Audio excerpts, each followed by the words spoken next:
जब भी movies like किल, धुरंधर, animal, Marco release होती हैं, तब डिबेट शुरू हो जाता है कि इन मूवीज के अंदर दिखाया हुआ वॉयलेंस जरूरी भी था क्या नहीं। लोग क्वेश्चन करना शुरू कर देते हैं कि मूवीज के अंदर वॉयलेंस की जरूरत भी होती है। यहाँ तक कि कई सारे लोग ये तक कह देते हैं कि ये सारी फिल्में हिट इसीलिए हुई थी क्योंकि इन मूवीज के अंदर वॉयलेंस था। तो क्या सच में मूवीज के अंदर वॉयलेंस की जरूरत नहीं होती है? क्या सच में ये मूवीज वॉयलेंस को दिखाने की वजह से पॉपुलर हुई हैं? आज की इस वीडियो के अंदर हम इसी चीज को डिस्कस करने वाले हैं।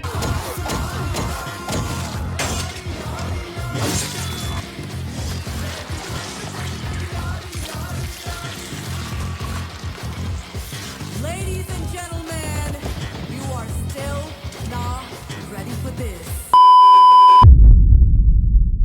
तो सबसे पहले जानने की कोशिश करते हैं कि क्या ये मूवीज इसीलिए पॉपुलर हुई हैं क्योंकि इनके अंदर वॉयलेंस था। तो देखो, मेरे हिसाब से तीन तरह की फिल्में होती हैं जो वॉयलेंस को दिखाती हैं। सबसे पहले नंबर पे है सेंसेबल वॉयलेंट मूवीज, दूसरे नंबर पे है सेंसलेस वॉयलेंट मूवीज और तीसरे नंबर पर है एंटरटेनिंग वॉयलेंट मूवीज। एंड मेरे हिसाब से most of the films in तीन कैटेगरीज के अंदर ही आती है। तो देखो, ये जो टर्म्स है ये मैंने अपनी खुद की बनाई हुई है, यानी कि ऐसी कोई रियल टर्म मूवीज के अंदर या फिल्म मेकिंग के अंदर नहीं यूज की जाती, क्योंकि कोई भी चीज सेंसलेस नहीं होती है। ये जस्ट मैं तुम्हें समझाने के लिए इन टर्म्स को इंट्रोड्यूस कर रहा हूँ।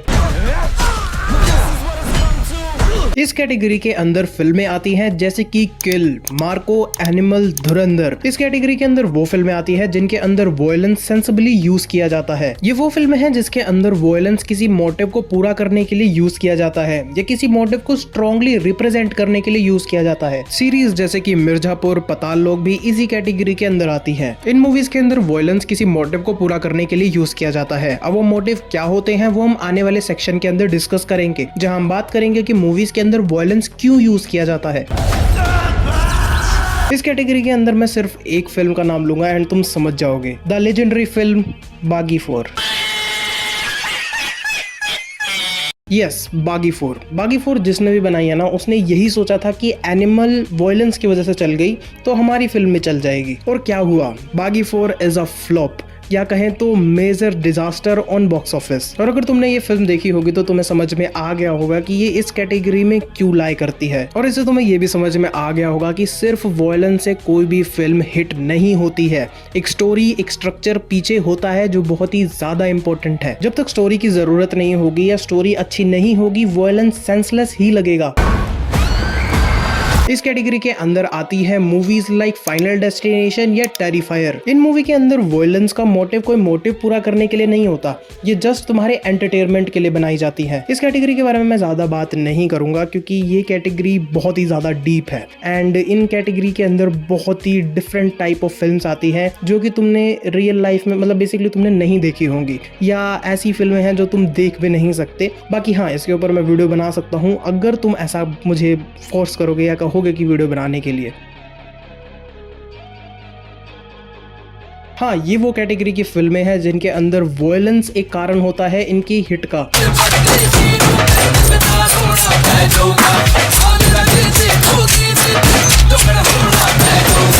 अब बात करते हैं कि मूवीज के अंदर वॉयलेंस की जरूरत होती ही क्यों है। मूवीज में वॉयलेंस की जरूरत इमोशंस को स्ट्रांगली स्क्रीन पर प्रेजेंट करने के लिए, किसी को स्ट्रांग या सुपीरियर दिखाने के लिए, कन्फ्लिक्ट को स्ट्रांगली प्रेजेंट करने के लिए या रियल लाइफ को डिपिक्ट करने के लिए यूज किया जाता है। इन चीजों को भी ना हम धीरे धीरे एक एक करके समझते हैं। Emotions like sadness, anger, relief, happiness को स्क्रीन पर अच्छे से दिखाने के लिए भी वॉयलेंस का यूज किया जाता है। इसको समझाने के लिए एग्जांपल लेते हैं किल और धुरंधर का। किल में जो फीमेल कैरेक्टर है तुलिका, उनकी जो मौत होती है, उनका जो डेथ सीक्वेंस है वो बहुत ही ज्यादा स्लोमो में दिखाया जाता है जो कि बहुत ज्यादा वॉयलेंट होता है। और ऐसा इसलिए किया जाता है ताकि हम उस डेथ के इम्पैक्ट को अच्छे से समझ सके और उस सैडनेस को अच्छे से फील कर सके जो कि लक्ष्य का कैरेक्टर मूवी में फील कर रहा है। इमेजिन करो कि ये सीक्वेंस इतना ज्यादा ब्रूटली हमें नहीं दिखाया जाता, तो क्या तुम्हें लगता है कि इस सीक्वेंस का जो सैडनेस वाला इमोशन है वो तुम्हें इतने अच्छे से फील हो पाता जो सैडनेस लक्ष्य का कैरेक्टर मूवी के अंदर फील करता है? ये धुरंधर द रिवेंज का ये वाला सीक्वेंस।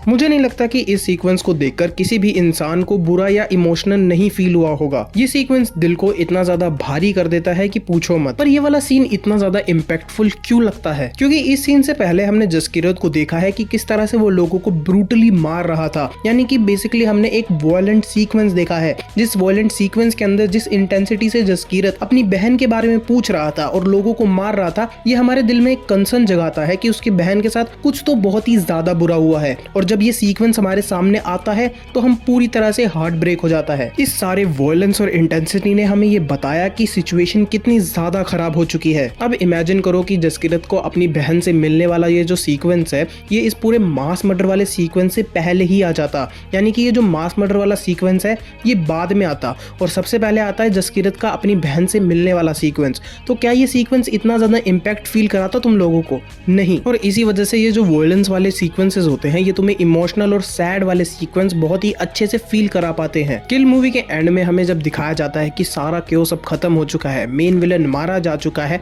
और सब कुछ शांत हो चुका है और लक्ष्य का कैरेक्टर ट्रेन से उतरता है और एक सीट पर जाकर बैठता है, जिसके साथ में हमें तुलिका जी दिखाई जाती है।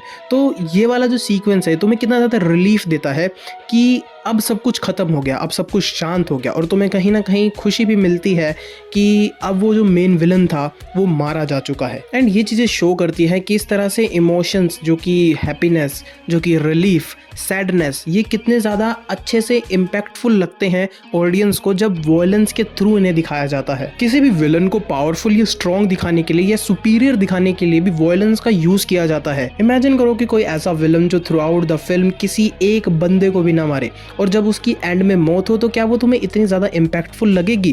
क्या तुम्हें वो विलन स्ट्रॉन्ग या सुपीरियर लगेगा हमारे हीरो से? नहीं। अब एनिमल का ही एग्जाम्पल ले लो। उस मूवी में बॉबी देओल पूरे हाफ मूवी के कंप्लीट होने के बाद आता है, उसके बाद भी उसका कोई डायलॉग नहीं होता, पर उसके बावजूद भी वो कैरेक्टर कितना ज़्यादा एपिक और कितना ज़्यादा बढ़िया लगता है because of brutality he shows. अगर मूवी के अंदर बॉबी देओल का कैरेक्टर इतना ज़्यादा ब्रूटल और रूथलेस नहीं होता तो शायद वो इतना ज़्यादा स्ट्रॉन्ग और सुपीरियर फील ही नहीं होता। किसी भी कन्फ्लिक्ट को स्ट्रॉन्गली दिखाने के लिए भी वॉयलेंस का यूज किया जाता है। कन्फ्लिक्ट जैसे कि गुड या बैड। डार्क नाइट राइजेस के अंदर बैटमैन एक अच्छा कैरेक्टर है, एक गुड कैरेक्टर है, इसलिए वो थ्रू आउट द फिल्म किसी भी कैरेक्टर को मरने नहीं देने की कोशिश करता है और ना ही अनवांटेडली कैरेक्टर्स को मारता है। वहीं जोकर एक इविल कैरेक्टर है, इसलिए वो ओपनिंग सीक्वेंस के अंदर, बैंक रॉबरी वाले सीक्वेंस के अंदर अपने ही लोगों को एक दूसरों के हाथों मरवा देता है। हेंस बैटमैन एक बहुत ही अच्छा और गुड कैरेक्टर है, इसलिए वो through out the film unwanted violence show नहीं करता है। वहीं जोकर एक बैड और इविल कैरेक्टर है, तो इसलिए पूरी मूवी के अंदर वो बुरे ही काम करता रहता है। एंड इसी वजह से बैटमैन और जोकर का जो कन्फ्लिक्ट है, जो मेंटल कन्फ्लिक्ट है, वो भी हमें स्ट्रांगली प्रेजेंट करते हुए देखने को मिलता है। मूवीज में रियलिज्म को शो करने के लिए भी वॉयलेंस का इस्तेमाल किया जाता है। देखो, बहुत सारी ऐसी फिल्में होती है जो रियल लाइफ को बहुत ही ज्यादा स्ट्रांगली पोर्ट्रे करती है, जैसे कि वॉर बेस्ड फिल्म, जिसके अंदर हमें वॉर्स दिखाई जाती है। अब इमेजिन करो कोई ऐसी वॉर मूवी तुम देख रहे हो जिसके अंदर throughout the film War ही नहीं है, वॉयलेंस ही नहीं है, सारे जो विलन्स हैं और जो हीरोज हैं वो आपस में गले मिल रहे हैं। क्या तुम्हें ऐसी फिल्म, ऐसी वॉर बेस्ड फिल्म अच्छी लगेगी? क्या तुम क्वेश्चन नहीं करोगे कि इन फिल्मों के अंदर रियलिज्म कहाँ गया? एंड यही थे कुछ कारण जिनकी वजह से वॉयलेंस हमें मूवीज के अंदर देखने को मिलता है। कंक्लूजन की तरफ बढ़े तो तुम्हें अब समझ में आ गया होगा कि वॉयलेंट फिल्म बनाने से ही एक सक्सेसफुल फिल्म नहीं बनती है और वॉयलेंस मूवी के अंदर क्यों इंपॉर्टेंट होता है और क्यों यूज किया जाता है। मैं लास्ट में एक और चीज कहना चाहता हूँ कि वॉयलेंस ही सिर्फ एक चॉइस नहीं है जिससे तुम सैडनेस और ये सारी चीजें बेसिकली दिखा सकते हो। ये सिर्फ डायरेक्टर की चॉइस है कि डायरेक्टर इन सारी चीजों को वॉयलेंस के थ्रू दिखाना चाहता है या एक्टिंग के थ्रू दिखाना चाहता है। बात ये नहीं है कि धुरंधर का ये इमोशनल सीक्वेंस सिर्फ वॉयलेंस की वजह से इमोशनल फील होता है। नहीं, एक्टर्स ने जो एक्टिंग की है उसकी वजह से भी तुम्हें ये इमोशन बहुत ही अच्छे से फील होते हैं। अगर यहाँ पर एक्टिंग नहीं अच्छी हो तो भी वॉयलेंस कुछ नहीं कर पाएगा। बेसिकली वॉयलेंस एक तरह का मसाला है जिसका यूज़ किया जाता है मूवीज़ के अंदर इन सारी चीज़ों को हाईलाइट करने के लिए और अच्छे से प्रेजेंट करने के लिए। बट वॉयलेंस सिर्फ एक मात्र रास्ता नहीं है जिससे तुम मूवीज़ में इमोशंस या ये सारे पॉइंट्स क्रिएट कर सकते हो। बहुत सारे तरीके हैं, ये डिपेंड करता है कि डायरेक्टर किस तरह से अपनी मूवी में इन सारी चीज़ों को क्रिएट करना चाहता है। बात सिर्फ इतनी है कि वॉयलेंस ईजिली इन सारे पॉइंट्स को अच्छे से हाईलाइट कर कर हमें दिखा देता है।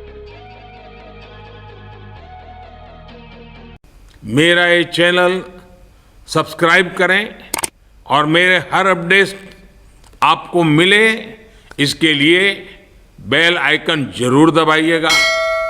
आप सभी को मेरी ढेर सारी शुभकामनाएं।